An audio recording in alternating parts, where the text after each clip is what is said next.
Bon chic, bon genre, ton fric la sort. Elle a plein de sponsors, et flambé c'est son sport. Bon, allez, elle est mignonne mais son boule est hardcore. Toujours pimpante, ça la vie sexy, mais tout le monde d'accord. Ok, là faut la prendre avec des pincettes. Pour elle c'est Miss Jet Set, mais je connais sa recette. Elle met des faux cheveux, des faux ongles, les mêmes des faux yeux. Le soir c'est kiff extase, le matin c'est au Dieu. Elle fait la belle sexy. T'as que correct me exi. Ouais. Miss Town le fait comme dit. C'est ça. Girl le contraire sexy. Boy, elle se la pète car son tel sonne encore et encore. Check pour être à la page, donc elle tourne à mort. Ma chérie, les hommes sont bas, c'est pour tes fesses qu'on flatte. On tape, on se lasse. T'es bonne mais sans classe. Dunya ya fi gën sexy. Wata to sopi indi dakhalin bubay. Ikundi Miss Town. Anchiti buchiler. Rakandam kima sopi dakhalin. Ikundi Miss Town. Chaque jour ñu tase ngay dox ni sa biis nga am lu metti njàpp ne Alicia Keys. Faux ongles, faux cils, lentille di xappal ne J-Lo. Ànd ak say pinko beneen style dangal ko di wañaaru ne Destiny's Child. Miss Town laa la tuddee ñame siiw bëgg affaire star top modèle de yoro ñaar. Sof Mimi cheap cheap. Neex nga ñuy jaay te nekkul loolu nga dundee li ngay gis ci ay clip. shit fi nga ko teg dafa easy magazine TV Kumba Gawlo Vivi. Si lonko sak ne ku busy dem town wo bi busy bu la et joxe busy Baboy Dunya ya fi gën sexy. Wata to sopi indi dakhalin bubay. Ikundi Miss Town. Anchiti buchiler. Rakandam kima sopi dakhalin. Ikundi Miss Town. Yeah, hey yow yendu dragnet fanan boîte tekke la galette vrai de bondi du bëgg day faaka neexu gondi. Bonjour mesdames, mesdemoiselles, messieurs. Bienvenue à l'émission PA, la place des artistes. Aujourd'hui, on a l'honneur d'avoir avec nous un très grand monsieur de la culture urbaine. Un monsieur qu'on ne vous présente plus, monsieur Pendra Safwan. Pendra Safwan, bonjour. Bonjour Jazz, comment vas-tu? Ah, ça va, on est là. Ça fait un bail. Ouais, nos débats de rue, ouais. Il y a quelques années, sont devenus réalité. Ouais, donc maintenant, on va beaucoup échanger tout à l'heure. Ouais, merci. Parce que je me rappelle, on a fait... tu fais partie des inconditionnels de Rap Radio. Merci. Où on a fait beaucoup de débats, et sur le rap sénégalais en général. Merci. Si aujourd'hui tu me donnes l'opportunité pour qu'on puisse partager ça avec les internautes, ce serait un grand plaisir pour moi. Merci Pendra. Une question qui me trotte l'esprit, M. Pendra. Pendra, quand vous regardez dans le rétroviseur, après plus d'une vingtaine d'années de hip-hop au Sénégal, quel sentiment avez-vous? Bon, disons, c'est mitigé. On dit satisfaction, pas personnelle. Satisfaction pour voir aujourd'hui le combat qu'on a commencé au milieu des années 90, où tout le monde prédisait notre échec, et qu'aujourd'hui il y a des millions de jeunes qui vivent de ça. On se dit, bon, alhamdoulilah, qu'on ne s'est pas trompé de chemin. Pendra, comment ce mouvement a-t-il capté les jeunes sénégalais? Parce que moi je me dis une chose, le rap, entre guillemets, venu des États-Unis. Le Sénégal n'est pas un pays anglophone. J'aurais compris que des pays comme le Nigeria, le Ghana soient au devant de la culture hip-hop africaine. Mais au début, c'était le Sénégal. Comment ça s'est passé? Le hip-hop a été un phénomène qui est arrivé vers la fin des années 80, où presque toute l'Afrique, la majeure partie des pays africains, avaient des problèmes à proposer quelque chose à sa jeunesse. Et au Sénégal, ça coïncidait aussi avec la période où, au Sénégal, presque rien ne bougeait. L'année blanche 88. Donc du coup, la génération là, ceux qui voulaient faire de la musique, c'est là où vous avez constaté, il y avait plein de groupes de jazz, de rock and roll, Missal, Khalad, ainsi de suite. Et il y a une génération qui a choisi le hip-hop, parce que c'est une musique qui venait d'arriver, qui les parlait. Donc du coup, ils ont imposé ce genre musical, et du coup, ils sont partis. Et au fur et à mesure, ils ont compris que ça pouvait devenir un métier pour eux. Ok, mais M. Pendra Safwan, comment vous êtes arrivé à cette musique? Comment vous avez-vous pris le train de cette culture urbaine? Moi, je peux dire que c'est un accident, en toute franchise, parce qu'au départ, quand j'allais au matinée Métropolis et tout, quand je voyais les rappeurs, on n'avait pas le... C'est pas qu'on ne venait pas du même milieu, mais mon éducation était un peu différente de leur comportement. Parce que moi, je n'osais pas sortir de chez moi sans repasser mes habits, sans peigner mes cheveux. Et tu voyais quelqu'un à 40 degrés, il était en manteau, T-bone line, des chaînes un peu partout, des cheveux en l'air. Je disais, bon, ça, je l'amène chez moi à la maison, ce qui est sûr. Nos deux, le vieux me foutait dehors, quoi. Donc, du coup, entre-temps, je traînais avec des Madia, où je jouais le rôle de manager, entre guillemets, parce que c'était la première fois. Et du coup, j'ai croisé, quand j'ai monté un fans club d'Embadia, on avait un concert, une tournée sénégalaise que j'avais montée. Il fallait trouver un partenaire. C'est là où je suis tombé sur l'impresario du groupe Smooth Flavor, Julien Montero, un monsieur que je remercie de passage, qui nous avait sponsorisé. Et du coup, le dernier concert, c'était 31 décembre 1995 au centre de Parcelles. Au centre social de Parcelles. Culturel de Parcelles. C'est là où même le jour-là, un de nos techniciens, Youssou, s'est retrouvé à l'hôpital parce qu'on l'avait poignardé le soir du concert.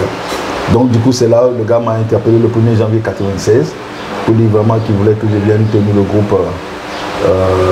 Je viens lui donner un coup, mais parce que lui, son temps professionnel ne lui permet pas. Il vient encadrer le groupe si je veux et il m'a proposé un salaire. Donc je peux dire c'est ça même qui m'a motivé à aller vers le hip-hop. Et quand moi je suis arrivé tout de suite, quand j'ai fait un peu la cartographie et la lecture de ce qui se passait, j'ai dit non, il fallait mettre des structures sur place. Ma première condition, c'est qu'on devait avoir une structure, avoir notre propre studio, c'est-à-dire structurer la chose.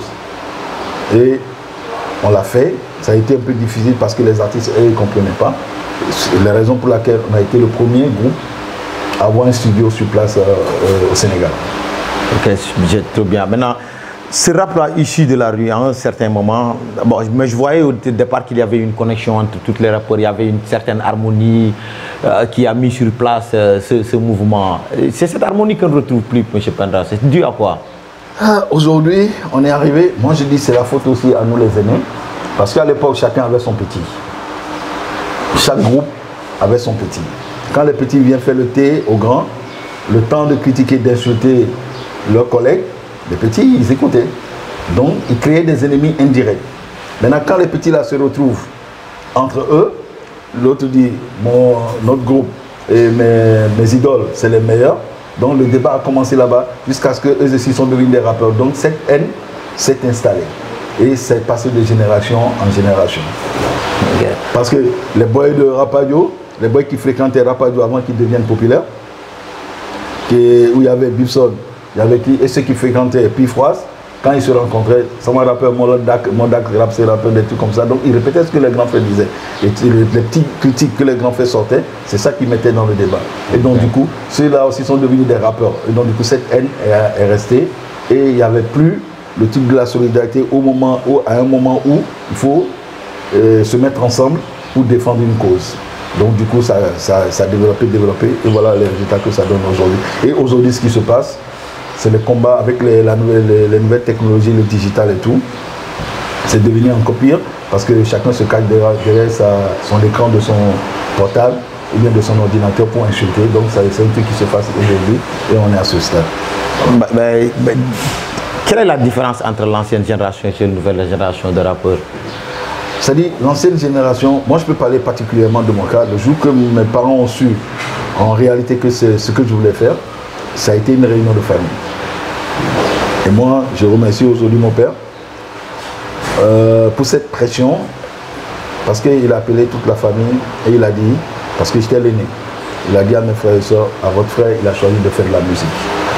Il est majeur, il a l'autorisation, c'est-à-dire, je le laisse faire. Mais il y a quelque chose qui est sûr. S'il rate sa vie, parce que vous tous, je vous ai donné votre chance, s'il rate sa vie, la personne d'entre vous qui va l'aider, qui va lui donner à manger, même si je suis plus sur cette terre, au fond de mon tombeau, je vais le mourir.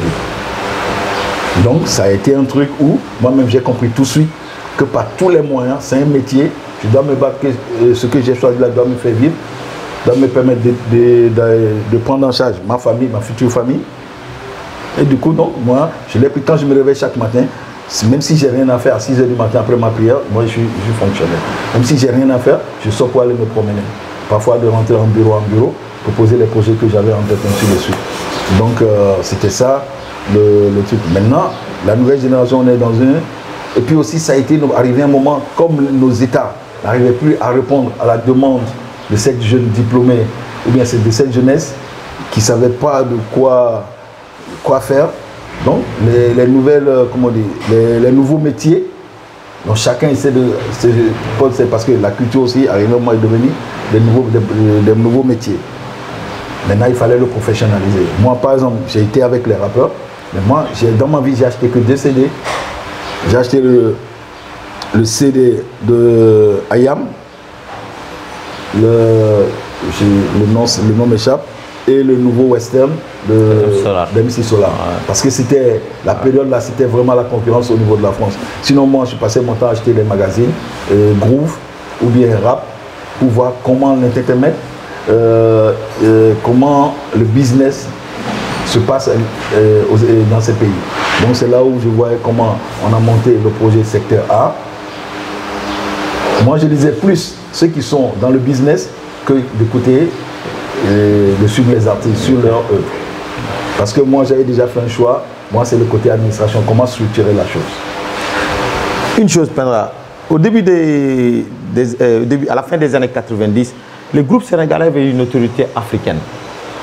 Parce que Dakar était de la plateforme de la culture hip-hop africaine. Il y avait des groupes comme Kill Point, Eras de la Côte d'Ivoire, les groupes comme Daradji, des groupes comme PBS, ils ont fait le tour du monde, tu vois. Mais voilà, c'est quoi le problème maintenant? Pour qu'on ait un groupe de dimension, même pas internationale, continentale, il n'y en a plus. Pourquoi? Non, les petits, ils sont aussi si talentueux que leurs grands frères. Mais c'est que les grands frères, ils ont compris que la chose, une maison, il faut avoir une fondation solide. Après, monter des étages. Il y a des groupes qui ont quitté Dakar en voiture, ils ont pris la route. Et à l'époque, imaginez un peu l'état des routes. Quitter Dakar, aller au Mali par la voie terrestre, imaginez un peu. Ils ont compris que le truc c'était d'aller dans les pays limitrophes, vulgariser leur œuvre. Donc toutes les conditions, ils acceptaient des conditions parfois à la limite acceptables. L'essentiel c'est d'arriver et de présenter ce qu'on faisait. Et aussi à l'époque, on avait ce qu'on appelait des managers. Il n'y avait pas de centre de formation, mais on était obligé, c'est-à-dire on était, moi quand je prends mon cas personnel, toute personne qui allait en Europe à l'époque, particulièrement en France, la chose que je lui demandais c'est de m'emmener un livre sur le management ou bien sûr le métier de la musique. On n'avait pas l'opportunité que ces jeunes-là aujourd'hui d'aller sur Internet pour dire quel est le rôle d'un régisseur où tu as vu, tu vois plein de propositions, où tu peux même apprendre ce métier à travers l'Internet. Donc nous, tout petit document, on sortait sur l'occasion et on essayait de répéter ce qu'on recevait de l'Europe. On ne calquait pas, mais on l'adaptait à nos réalités. Et qu'est-ce qui va se passer quand je prends le cas personnel de ma structure que j'ai créée en fin années 90, début 2000, Optimist Production. Presque tous les festivals hip-hop qui étaient en Afrique, j'ai accompagné ces gens-là à installer ce festival, ou bien d'autres, j'ai écrit le projet, j'ai inventé le projet et j'ai coaché le porteur du projet, comment trouver de l'investissement pour pouvoir le faire. Pourquoi je le faisais? Le but était, l'objectif final, c'est de faire sortir chaque année quelques groupes de rap sénégalais. Et c'est ce qui a permis tous ces festivals en Afrique francophone où on s'est mis aussi en réseau. Donc ce qui veut dire chaque année, tout groupe qui doit quitter le Sénégal pour faire le tour pour aller au Burkina Faso, le directeur du festival Burkina Faso doit passer par moi. Donc on avait cette association, bien cette fédération virtuelle. C'est pas matérialisé sur des papiers, mais c'était virtuel. Il peut pas prendre, parce que c'était un contrat moral, il ne peut pas prendre un groupe au Sénégal sans mon avis. Donc c'était une façon de canaliser et de développer la chose. Donc ce qui veut dire, n'importe qui ne va pas quitter le Sénégal et représenter le Sénégal à Ouaga Hip Hop. D'accord. On prend ceux qui font l'actualité du moment et on les envoie sur ce festival. Que ce soit en Guinée, que ce soit au Bénin, que ce soit au Togo, que ce soit au Gabon. C'était ça le but. Mais la nouvelle génération, donc du coup, à l'époque aussi, on n'avait pas l'internet maintenant. Quand on terminait les vidéoclips, on envoyait à nos collègues qui sont dans les autres pays que eux donnaient à leur télévision. Et donc c'est diffusé, ils font tout pour pouvoir promouvoir l'artiste sur leur télévision. Même à quelques mois des festivals, et ils commencent la promotion, ils me demandent des vidéos, on diffuse les vidéos. Maintenant, quand nos artistes partent sur ces festivals, il y a des échanges. Le soir, après les événements, après les concerts et tout, les gars se retrouvent dans un maquinier, dans un bar, ils discutent. Et ils échangent. Ah, nous au Sénégal, c'est ce qu'on fait. L'autre dit, ah, donc ça, ce serait bien pour notre pays. Les aussi disent, c'est ça. Donc chacun prend ce qui est bien chez l'autre et il essaie de développer. Mais tous ces gens-là, aujourd'hui, qui sont devenus des opérateurs culturels au niveau de l'Afrique, la majeure partie sont passés par le Sénégal. Particulièrement dans notre festival, et ont bénéficié de nos formations. Et aujourd'hui, quand vous rentrez dans ce pays, machallah, bon voilà, et tous presque, c'est des patrons. Quoi. Globalement, c'est un problème qui se pose à toute la culture sénégalaise présentement, parce que voilà, même dans le mbalax, ce n'est plus cette nouvelle génération qui va faire le tour, même comme les Ismaël Lo, les Baba Mal, des trucs. Et c'est quoi ce retard-là de la culture sénégalaise? On a dû à quoi? Aujourd'hui, je te donne un exemple. Deep. Moi, personnellement, je peux monter une tournée à Deep, mais on ne peut pas payer un cachet de 1 million ni à 2 millions parce que Deep au Mali, il n'est pas connu. Aujourd'hui, si on programme Deep dans une salle le même jour, à la même heure, à Bamako, on programme Deep dans cette salle et qu'on programme Awadi dans une autre salle, Awadi aura plus de monde que Deep. Est-ce que vous comprenez? Est-ce que tu comprends? Donc le problème c'est quoi? Il faut que ces jeunes-là comprennent. Au Sénégal, ils ont leur notoriété, on peut les payer des cachets de 3 000 €, de 2 000 €, de 5 000 €. Parce que là, ils ont leur public. Mais dans les autres pays, leur premier concert, c'est d'aller se faire connaître. Moi, ce que je dis souvent aux artistes que je côtoie, dis aux gars, en partant, quand tu arrives sur place, offre gratuitement ton master à un producteur. La seule condition, c'est de sortir l'album. Ne le propose même pas, parce que quand la personne va mettre 100 francs, la personne est dans l'obligation de faire la promotion. Le fait de faire la promotion de cet album, toi, ça te donne une visibilité. Et souvent, le retour, c'est ce qui se passe si l'album décolle, ou bien un morceau qui cartonne. Après, c'est sur des grands événements qu'on t'appelle. Et là, on peut dire, il y a un concert, sans faire de pub, un concert Orange au stade de Bamako. On peut dire, ah, le gars là en ce moment, le Sénégalais là, il est populaire, il faut le faire venir. En ce moment, c'est plus 300 € bien 500 € qu'on va te payer. Là, c'est des millions qu'on va te payer. Okay. Donc, c'est le problème que les jeunes là, ils ont aujourd'hui. Et aujourd'hui, le rap est devenu, comment on appelle ça, une histoire de navetan. C'est une question de communauté. Ouais, chacun le rappeur de Grand Yoff n'a pas Deep qui est un peu Sénégal, mais la majeure partie des rappeurs aujourd'hui, c'est une question de code. C'est-à-dire navetan. Quand ils se déplacent, c'est tout le quartier qui se déplace. Alors que nous, notre époque, quand on dit anniversaire Sounou Flevo, c'est tout le Sénégal qui se déplace. Et il n'y a pas de déplacement en car, non. Les gars, ils viennent naturellement, ils achètent leur ticket, ils rentrent et ils regardent. Moi, je me rappelle, le dernier concert que j'ai fait avec Sounou Flevo, c'était un jour de Tamkhari. Nous, on avait programmé, mais on s'est rendu compte que c'était le jour de Tamkhari. Mais Sorano, le jour-là, ça a refusé du mot.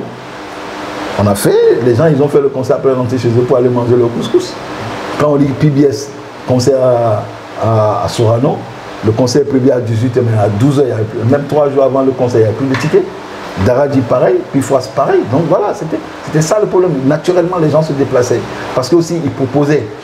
Aujourd'hui, le hip-hop est devenu une musique qui cube du mot, quoi. C'est-à-dire, tu le fais, demain, on ne peut plus le réécouter. Mais aujourd'hui, quand tu sens un morceau de Yatfou, ou bien de PBS, ou bien de Pifouas, mais tu as envie de l'écouter, ou bien de Rapadio, tu réécoutes et tu te vois. Moi, je me rappelle sur l'album d'Akaosa qu'on a fait, comment on dit, Kate, il a fait un morceau qui s'appelle DK. Ok. Mais quand tu écoutes le morceau là, c'est comme si c'est aujourd'hui, le morceau est encore valable aujourd'hui. Ouais, c'est écrit, c'est comme. Tu comprends? Donc, il a aussi l'album de Rapadio, il a écrit la lettre. Voilà. Donc, c'est pour te dire, à l'époque, c'était vraiment au niveau de la plume, des lyrics qui avaient la défense. Mais aujourd'hui, le rap est devenu un truc plus festif. On a copié les Nigérians. Et du coup, on trouve pas notre place dans le showbiz du monde. Mais d'autres, on a l'habitude on aime se mentir à nous-mêmes au Sénégal, quoi. Tu es là, tu dis non, maman, il a fait des nagam, mais on sait que peut-être la paire de chaussures que tu as portée, on te l'a offert, ou bien tu l'as emprunté. Okay. C'est pas le travail que tu as fait qui t'a donné de l'argent pour venir acheter cette paire de chaussures. Okay. Mais moi, souvent, quand je parle, les gens s'énervent, mais c'est la réalité. Il n'y a pas 10 rappeurs qui peuvent me dire, montrer, sortir son relevé bancaire ou bien des contrats pour dire, l'année 2019, j'ai fait 20 concerts. Mais un artiste qu'il ne fait pas 20 concerts dans l'année, mais dites-moi comment il va manger. Ouais. S'il dit que le business, ça marche.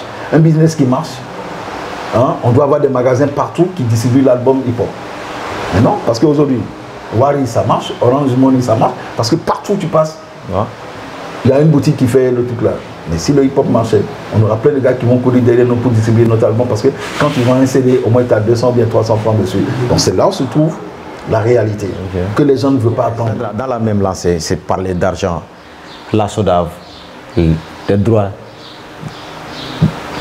du voisin et tout. Qu'est-ce qui se passe à la SODAV?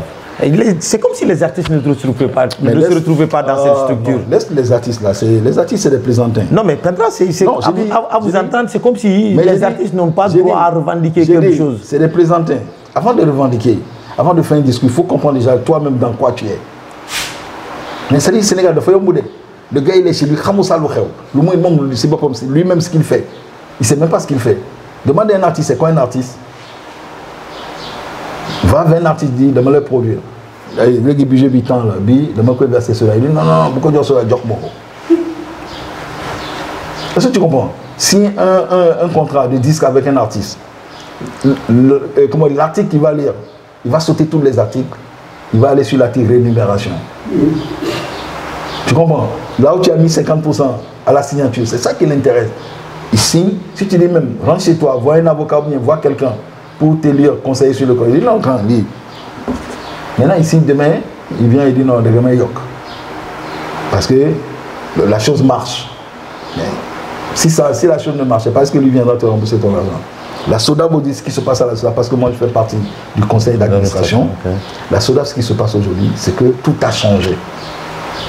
Tout a changé? Tout a changé. Dans l'intérêt des artistes ou dans l'intérêt des... Dans l'intérêt des artistes. Je m'explique. À l'époque, la plus grande gueule est la personne qui recevait le plus gros chèque. Moi, je connais des amis artistes. Ils sont restés 10 ans, ils n'ont pas chanté, mais ils touchaient des droits. À l'époque de BZR. Mais aujourd'hui, si on te paye 10 000, c'est que tu mérites 10 000. Tu comprends ce que je dis? Mais il faut aller demander aux gens qui font les chants religieux. Il y a des producteurs qui touchent 30 millions. Je ne vais pas citer de nom. J'ai dit, il y a des producteurs qui touchent 30 millions, les chants religieux. Avec le Orange, on reçoit chaque année minimum 400 millions. Et les 300 millions, ce n'est pas la musique, c'est les chants religieux qui amènent ça. Pour les tonalités des opérateurs économiques. C'est ça. Mais eux, ils ne crient pas. Les gens qui font en place, ils ne crient pas. Mais toi, déjà, on te dit, quand tu pars jouer, remplis les fiches jaunes. Tu ne le fais pas. Mais comment on va te payer? Mais il y a de l'argent qui est là aujourd'hui. Parce qu'on n'a pas de retours. On ne sait pas comment le partager. Mais le truc, c'est que, à vous entendre parler, c'est comme si autour des artistes, les artistes ne sont pas très bien organisés pour revendiquer leurs droits. J'ai été manager. Toi, tu connais très bien le milieu. C'est-à-dire, le gars, c'est quoi? Aujourd'hui, il préfère un jazz à un Pendra. Un jazz, c'est un fans, il a son boulot et tout. Il vient, il accompagne partout, il a sa voiture, il met son carburant, il accompagne, il joue. Quand on lui paye 200 000, ça va directement dans sa poche. Mais quand le manager amène un marché et que sur le contrat qu'il est lié, c'est 10%, 15%, 20%, le gars il prend ses pourcentages, c'est là où ça commence les problèmes. C'est pourquoi ils ne veulent pas, ils ont des accompagnateurs, des teneurs de sac, ou bien des teneurs de CD. C'est ça qui les intéresse. Ah, okay. Ils ne veulent pas quelqu'un qui maîtrise le boulot. Parce que aussi, moi c'est mon métier. Bah, ça c'est un manque de professionnalisme. Moi je ne vais pas me lever chez moi, soit derrière toi, je ne suis pas ton fan. C'est ce que moi je dis souvent aux artistes. Moi, mon artiste quand il joue, je ne suis pas devant en train de crier, non. Je suis en train de voir est-ce que la prestation qu'il est en train de faire, est-ce qu'elle est bonne? Ce qui n'est pas bon, c'est je suis comme un entraîneur. Ce qui n'est pas bon, je note. À la fin du concert, on discute lui et moi pour qu'il puisse améliorer à la prochaine répétition. Ok. Monsieur Pendra, on arrive à une autre structure un peu plus personnelle. Yakar, c'est quoi? Yakar Espoir. Yakar Espoir, ouais. Exactement. Ah, parce que quand tu vis, le jour que tu n'as plus d'espoir, je pense que tu es proche de comment dire. Effectivement. De ton tombeau. Donc, Yakar, c'est un projet que j'ai eu quand j'étais en France en formation. Là où se trouvait mon centre de formation, c'est dans un petit village, Issoudun, où il n'y a qu'une salle de cinéma, et que mon centre, on l'a hébergé à l'intérieur de l'université. Et quand j'ai vu, on a donné que 3 pièces à la structure formatrice. Et quand j'ai vu, j'ai dit, mais pourtant, ça c'est faisable. Et chaque fois, comme dans mon sort, déjà mon histoire, comment je suis arrivé, tout ça, tout de suite le directeur et moi, on est devenus des amis. Chaque matin, quand il me voit, il m'appelle ça quoi. Donc on discute. Et il me dit que l'histoire il m'a raconté un peu comment les centres de formation pour les métiers de la musique et du spectacle vivant sont nés en France. Que ça a été une volonté politique quand Mitterrand est arrivé au pouvoir, qu'ils ont été boostés, quoi. Et je me suis dit, bon, c'était possible. Entre-temps, 2002, 2003, non 2001, 2002, c'est la période. Ici, c'était désert. Mais les terrains coûtaient pratiquement 500 000, des trucs comme ça. Et je me rappelle quand j'achetais les terrains ici, j'ai proposé en même temps à mes amis, ils me disaient, mais quand moi il est à Albor, j'ai dit, mais man, le métier que je fais, je ne sais pas comment je vais économiser jusqu'à avoir 20 millions, 30 millions pour acheter un terrain à Sacré-Cœur. Est-ce que tu comprends? Et déjà à Parcelles, déjà les terrains sont déjà à 15 millions. Tu comprends? Donc, ça ressemble à le Fumotoni. Je peux faire peut-être un jour, on aura un chef d'État qui va développer d'autres pôles. Moi, c'est comme ça que j'ai raisonné. Donc, parce que moi, à chaque fois, je vois, je dis dans 5 ans. Dans 5 ans, moi, c'est comme ça que j'ai raisonné. Donc, quand j'ai vu le truc, j'ai dit, mais pourtant, c'est bien. C'est comme ça que j'ai pensé à monter sur place un complexe où on va mettre une salle de formation, un studio ou un artiste qui a envie, parce que c'était vraiment désert, quoi. Donc quelqu'un qui tu as mis à l'époque Rufus, il n'y avait pas de bois de nuit, donc il n'y a pas beaucoup de divertissement. Des endroits où tu peux aller, donc je pense que c'est un endroit où les gens peuvent travailler dans l'inquiétude. Et quand je suis arrivé, j'ai commencé avec des petits moyens, parfois des partenaires, des subventions, des trucs comme ça. Et là où nous sommes aujourd'hui, ça joue vraiment son rôle. Et l'autre côté où j'habite, c'était l'endroit où on devait héberger les artistes ou bien les stagiaires étrangers qui viendront. Parce qu'à l'époque, aujourd'hui, tu peux aller sur Internet chercher un appartement. À l'époque, il n'y avait pas ça. Donc, pour que les gens ne viennent pas traîner ou bien habiter Dakar, prenez le bus. Donc, ils sont logés sur place les week-ends. Qui veut sortir peut aller chez des amis ou bien chez des parents au cas où ils ont des parents. À part les stagiaires sénégalais, et ils peuvent chaque matin, ceux qui ne sont pas loin, peuvent venir et faire la formation. Et je disais, mettre tous ces gens-là ensemble, parce que le soir, si ce n'est pas la télé, ils vont discuter, ils vont échanger, et peut-être des projets continentaux peuvent voir le jour, peuvent naître. Et c'est comme ça qu'on a commencé à creuser. Et en 2011, on a eu avec le soutien de l'UNESCO et d'un fonds danois, on a pu mettre en place cette formation qui aujourd'hui est une fierté personnelle parce que tous ces jeunes-là, aujourd'hui, Laïdata qui est de l'autre côté de la caméra, fait partie de cette génération.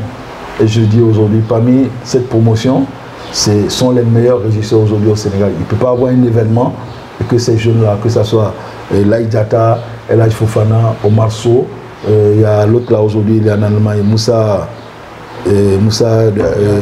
Dia, l'Afrique culture urbaine. Voilà, c'est des jeunes qui sont là aujourd'hui. Et aujourd'hui, leurs assistants, qui deviennent aussi aujourd'hui des régisseurs. Donc, il y a eu cette transmission qui faisait partie des résultats escomptés. Donc, je dis, mais en temps, il y a eu cette coupure du projet parce que les stagiaires n'ont pas les moyens. Parce que tu n'oses pas aller dire à ton père, donne-moi 1 million, 2 millions, je vais aller me former pour la musique. Parce que jusqu'à présent, pour nos parents, ce n'est pas un métier. C'est pas un métier, effectivement. Donc, il faut toujours trouver des subventions comme bourse qui pouvoir payer les intervenants, prendre les charges de la formation, quoi. Et entre-temps, on n'a pas compris. Et comme je fais partie des têtes brûlées et que parfois, dans mon rap, donc ben tout bas, mon beaucoup mieux yapsi ben affaire, donc pour le vidéo forme, quoi. Donc du coup, c'est comme ça que le projet s'est bloqué. Mais avec l'espoir aujourd'hui, les gens qui font le travail pour que les choses se renaissent. Donc là, l'année prochaine, on relance le centre. Et le premier centre africain pour la formation pour les métiers de la musique. Donc Poliaka, c'est sa deuxième vocation, comment on dit, c'est que aussi essayer d'accompagner des jeunes, faire des formations temporaires, des initiations, et créer une plateforme, un studio où les gars viennent. Donc aujourd'hui on a le studio, on a la salle de formation, et depuis 2 ans avec la crise des disques et tout, il fallait penser, donc on a rajouté quelques, comment on dit, quelques métiers de la culture, tels que la mode. Ouais. Donc aujourd'hui, on est aussi dans la confection. Il y a aussi la sérigraphie, notre département la sérigraphie. Et on vient d'acquérir, bon, on l'a déjà acheté, une sonorisation sans lumière pour les grands événements. Et ça aussi, donc notre objectif au moins c'est de créer au moins une vingtaine d'emplois fixes pour les jeunes, pour qu'ils aussi puissent travailler. Donc, moi, comme j'ai dit, dès le départ, le discours de mon père là m'a tellement traumatisé que il fallait faire quelque chose. Il fallait faire quelque chose pour m'en sortir. Aujourd'hui, tu ne regrettes pas quand même? Non, pas du tout. C'est-à-dire, vous savez, parfois, et moi, tous les jeunes que j'ai eu à côté, souvent quand je travaille avec eux, ils disent non, que moi je passe mon temps à crier, mais parce que je veux qu'ils réussissent. Et aujourd'hui, il y a un jeune qui est en Guinée, Arda, et aujourd'hui, il fait partie des boss là-bas. Si tu vas au Gabon, moi quand je vois dans plusieurs pays africains, je ne paye pas l'hôtel. Quand j'appelle pour dire j'arrive, le petit dit non, grand, tu arrives quand? Il dit non, l'hébergement c'est moi. L'autre dit non, c'est moi qui suis à ta disposition, je ne vais pas travailler, je vais demander congé pour la durée de ton séjour. C'est une fierté. Tous ces jeunes-là aujourd'hui, cette mentalité, ils l'ont développée autour d'eux, dans leur pays. Et c'est pourquoi dans chaque pays aujourd'hui, il y a des structures spécialisées cultures urbaines. Même au Sénégal, on était les premiers. Mais jusqu'au présent, on est les premiers. Il y a les autres aussi, un peu partout. Aujourd'hui, on parle de J-Hip-Hop, on parle d'Africulture urbaine, on parle de 9-9, on parle de Harlem Squad. Voilà. Mais au départ, tout le monde, j'étais la personne la plus insultée au Sénégal. Si on sort tous les albums aujourd'hui, vous avez été injurié. Tout ça. Donc tu comprends. Et moi, j'en voulais pas à cette personne. Au contraire, il me rendait service. Moi, les critiques, je les prenais positivement. Quand la personne fait, je dis, mais vraiment, est-ce que je suis comme ça? Revenons un peu plus à la musique. Je dis, dans votre parcours, quels ont été les groupes de hip-hop avec lesquels vous avez vraiment eu satisfaction? Quand tu regardes dans le doute, que tu dis que ça c'est une satisfaction, sur tous les plans, musicalement et voilà, peut-être... Le groupe avec qui on a collaboré. Ouais, avec qui vous avez collaboré. Ouais, bon, nous, déjà, tous nos produits ont toujours reçu un accueil vraiment... Donc, le gros produit, la grosse production... Dakar All Star, je crois. Il y a Dakar All Star, il y a Kelgi. Kelgi, ouais. Vous avez produit le premier album de Kelgi. L'album de Kelgi, oui. Il y a eu Gaston, premier album de Gaston. Il y a eu Massi Crazy aussi, son premier album. Et Feu Pakoti. Le gars, il vient, il me trouve. Comme moi, je dis, man, Géo Moya, de mon wolu yal. Tu comprends ce que je dis? Man, Géo Moya, de mon wolu. Donc tout ce que je fais, ça dit, tellement que je suis croyant, que rien ne me fait pas. Ça dit, le moyen que tu projet pour moi, on va le réaliser. Dieu va m'aider à le réaliser. Un jour, j'ai quitté Mission Oxygène, j'arrive à 2h du matin. Non, à 2h du matin, on est couché, on sonne. Parce que unité 10. Le gars, il sonne. Et tu entends la maman qui dit, ça fois, c'est d'offre union, il sonne. Je sens, c'est pas possible. Que la tête lui soit légère. Vraiment un gars bien. Mais demandez au Yaka de Fodjoum quoi. Il dit non, Youssou m'a invité à Bercy. Je dois aller. Je dois avoir les visas. Et mais Youssou Bercy, c'est lui qui doit te trouver le visa. Il dit non, il a fait l'invitation, chacun n'a qu'à se débrouiller des trucs comme ça quoi. Et après il m'a expliqué. Et puis moi je dis non, Barna, Souba, nous d'ailleurs les villes. On va régler ça. Mais sur le 5 ans, même quand la Ramon va ça donc pour te dire, si moi, ça revient sur ce que je t'ai dit, il est venu jouer à mon festival gratuitement. Un gars bien. Et il avait sorti un morceau à l'époque où il attaquait les Français. J'ai oublié le titre du morceau. Donc quand on est arrivé, je l'ai donné rendez-vous à l'Institut français. Juste au moment où il est arrivé, j'ai dit bon man, je vais aller faire forcing au niveau de là pour voir si on peut voir le consul.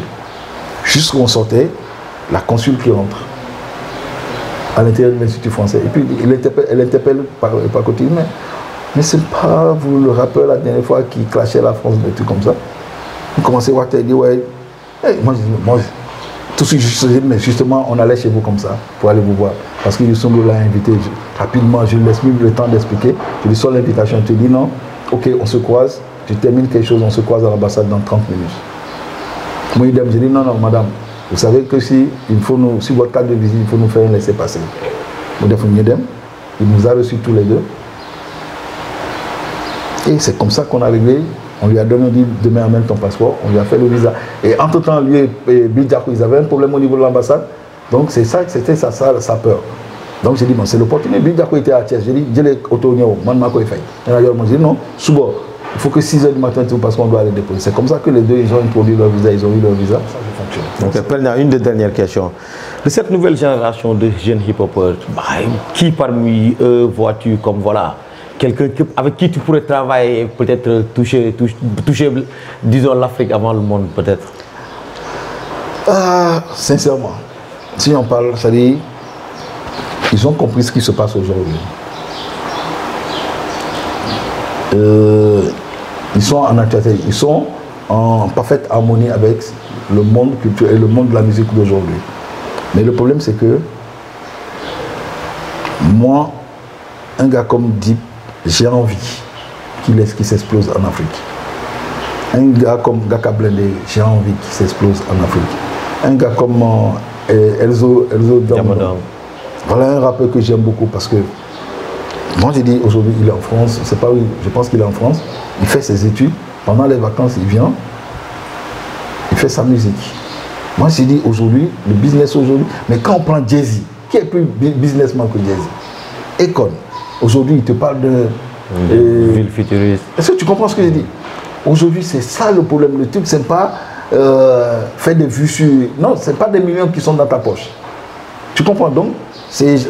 Pour te donner l'exemple, je disais le manager, l'ex-manager de Dip, le jeune, je le crois, il faut monter à l'université pour terminer son cursus.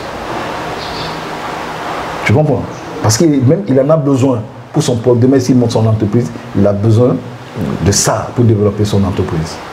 Mais il y a une nouvelle génération, ils ne me connaissent pas.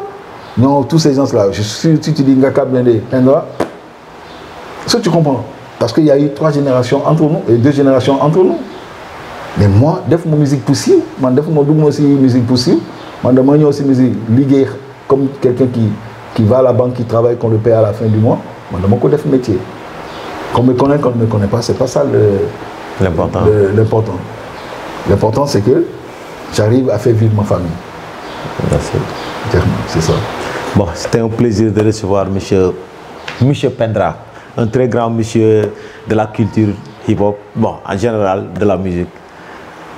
Hip-hop, parce que si j'avais fait toute la musique là, je suis Pendra, je t'ai vu travailler avec Dakom Yorondia et des trucs comme ça, tout ça là, tu vois. Ça, tu sais, dans la vie, tu vois des gens, Yoro, il m'a impressionné. Un gars très sympa aussi, tu vois, il m'a impressionné et je lui ai fait une proposition pour lui, non, j'ai envie de donner un coup de pouce à ta carrière. C'est ça. Mais arrivé un moment aussi, mais si on devait, début des années où tout le monde a fait une métier, il n'y a pas de coup d'aimerait, au monde tout le monde est pas bidène. On avait la possibilité de travailler avec Kuba, comment on dit, Hassan Diaye et Fatou Gewel, tous ces gens-là couraient derrière moi. Okay.